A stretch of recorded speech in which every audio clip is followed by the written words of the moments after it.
Le calendrier des anciens Mayas s'arrête le 21 décembre 2012, ce qui donne lieu à diverses interprétations. Certains pensent qu'il ne s'agit pas d'un nouveau départ, du début d'un nouveau cycle, tandis que d'autres pensent qu'il s'agit de la date de la fin du monde, ou du moins d'une catastrophe universelle.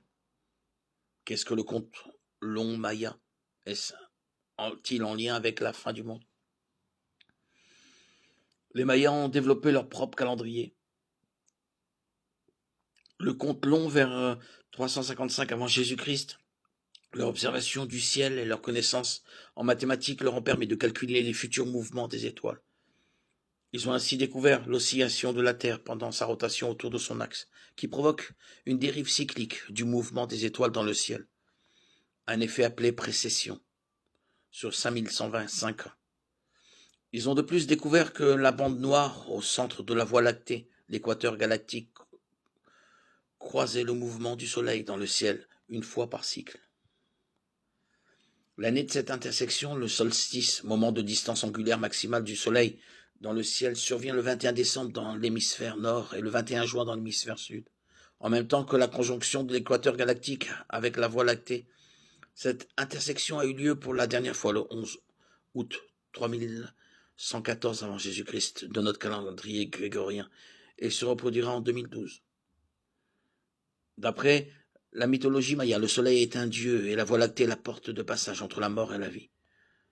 Les Mayas ont donc conclu que cette intersection passée devant devait correspondre au moment de la création. Les hiéroglyphes mayas semblent indiquer qu'ils croyaient que la prochaine intersection en 2012 correspondrait à la fin du monde actuel et au début d'un nouveau cycle.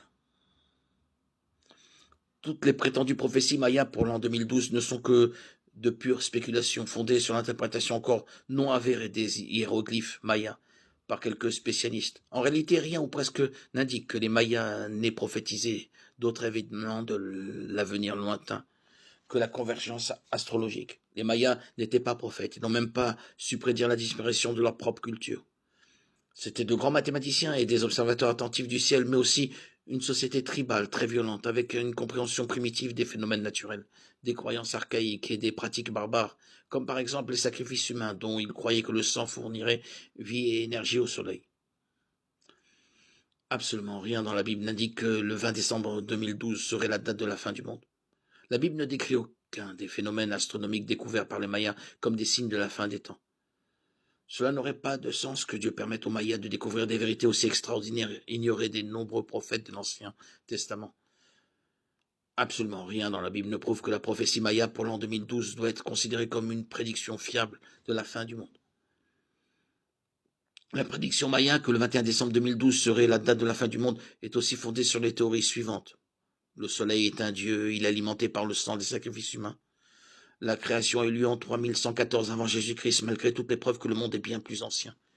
Et l'aliment des étoiles a des conséquences sur la vie quotidienne des hommes.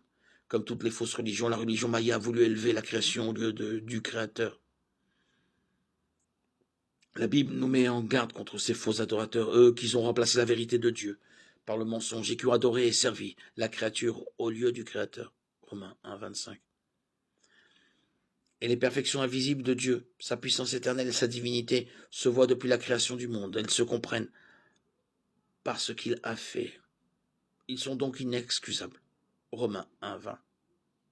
Accepter la prophétie Maya pour 2012, c'est nier l'enseignement biblique clair sur la fin du monde. Jésus a dit, quant au jour et à l'heure, personne ne les connaît, pas même les anges dans le ciel ni le Fils.